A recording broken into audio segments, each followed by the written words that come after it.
Do you have any advice for a mellow blue belt trying to cultivate aggression? ? Defensive guard player. That's from Ray Chanello.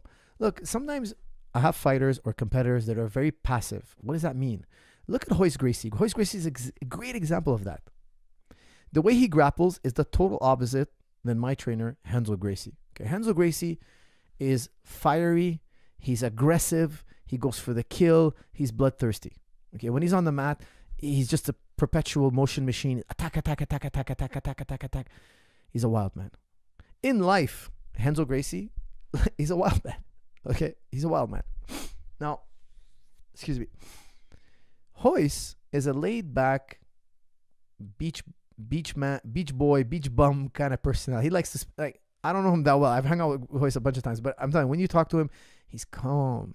He's relaxed. Nothing angers him. I've shared a plane. I've met Royce Gracie so many times. You have to understand, he was my childhood hero, like my young adulthood hero, let's call it. Okay, I was a young adult. I was 19. I saw him on TV. First time I saw him on TV, I think it was 17, 18. I was totally in love with Royce Gracie.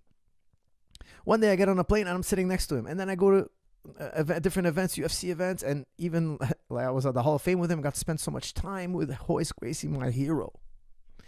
And I could tell you something. He's very relaxed, laid back, easygoing, calm. And then when you see him do jiu-jitsu, that's his personality. His personality is the total opposite than Renzo. Renzo's hyper. Renzo's like, he's the center of attention. He's cracking jokes.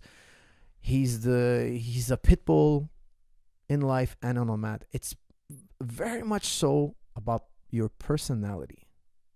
It's a strange thing because two guys training as many years together with many of the same trainers, they grew up as a family training together, but their jiu-jitsu is so different. It's amazing.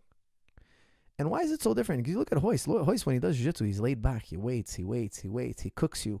And then all of a sudden he comes out with a submission or a sweep or he does something. And it's all of a sudden, Renzo's the total opposite. Renzo's a machine gun. He's just attacking. It comes down to your personality. Now, I will tell you this. You can remedy it.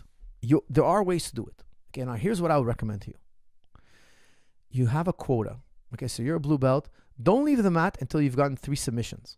That's what I would tell you. I said, like, I do this kind of workout sometimes. Sometimes I'm a black belt, so I'm not leaving the mat till I get 10 submissions. How many rounds are you going to do today? I have no idea. If you want to up your submissions, I highly recommend, because if you up your submissions, you up your aggression.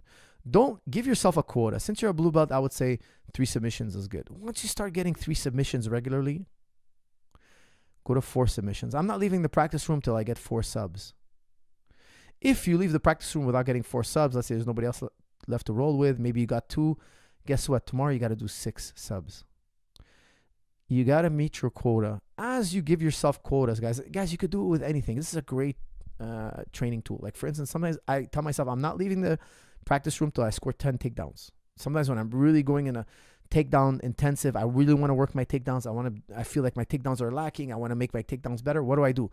I give myself a quota. Okay. You know, when I was training GSP for so many years, his quota was 2 takedowns per round.